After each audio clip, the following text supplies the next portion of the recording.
और जो अगली खबर है वो भारत की कूटनीति से जुड़ी है, जिसमें कनाडा की विदेश मंत्री अनीता आनंद अपने 3 दिनों के दौरे पर भारत आई हुई हैं। उन्होंने प्रधानमंत्री नरेंद्र मोदी से भी मुलाकात की। इससे पहले उन्होंने विदेश मंत्री एस जयशंकर से भी मुलाकात की। मुलाकात के बाद दोनों देशों के विदेश मंत्रियों ने साझा बयान भी जारी किया है। भारत कनाडा संबंधों की यह जो मुलाकात है कितनी अहम है, इस पर एक छोटी सी रिपोर्ट है। Both of our governments agree on the importance of those dialogues. Both of our governments agree on the importance of elevating the relationship going further. So this joint statement will discuss our mutual plans for re-engagement.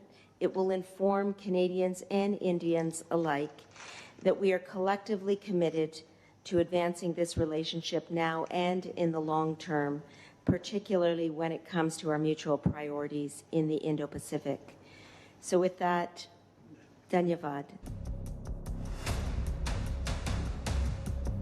Diplomacy में हर बयान के अपने मायने होते हैं और हर बयान के पीछे एक नहीं बल्कि कई मतलब छुपे होते हैं। यही कारण है कि पूरी दुनिया भारत की बढ़ती साख को स्वीकार कर रही है।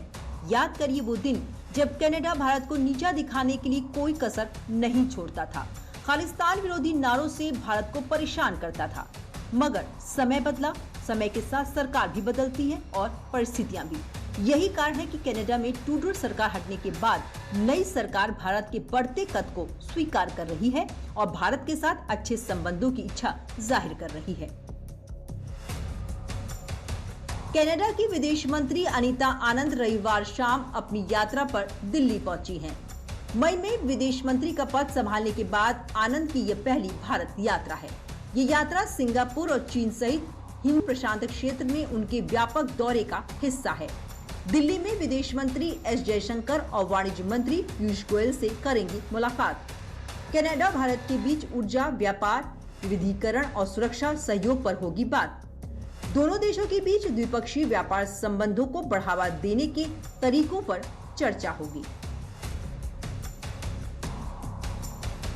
भारत और कनाडा के बीच 75 सालों से भी अधिक पुराने के राजनयिक संबंध हैं, जो मजबूत सामुदायिक व्यावसायिक संबंधों पर आधारित हैं। ये बात अलग है कि दोनों देशों के बीच कुछ समय से हालात ठीक नहीं चल रहे थे।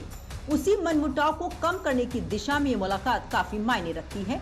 लिहाजा विदेश मंत्री एस जयशंकर ने दोनों देशों के बीच बेहतर संबंधों पर जोर दिया। Minister, India and Canada have a long tradition of being active in world affairs.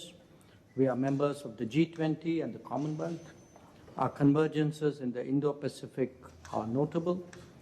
We are strong proponents of effective multilateralism, climate action, and SDG Agenda 2030. We seek to de-risk the international economy today by forging strong partnerships of growing range and depth. Your visit, Minister Anand, affords an opportunity to review the global scenario and exchange perspectives. I would now request you to deliver your opening remarks. Bharat और Canada दोनों ही देशों ने उन तमाम मुद्दों पर बात की जो वर्तमान समय की सबसे बड़ी जरूरत है, जिसमें सुरक्षा पर सबसे ज्यादा फोकस किया गया। अभी हाल ही में वे कनाडा और भारत के सुरक्षा सलाहकारों की मीटिंग पर बात हुई। I should also take note of the fact that our national security advisors and their teams had a productive meeting on the 18th of September in New Delhi, which was an important first step towards enhancing our security cooperation. Our foreign ministries at the level of Secretary or Deputy Minister also met on the 19th of September to review the overall relationship. Our trade ministers spoke recently, actually on the 11th of October. So when we look at Canada, we see a complementary economy, we see another open society, we see diversity and pluralism.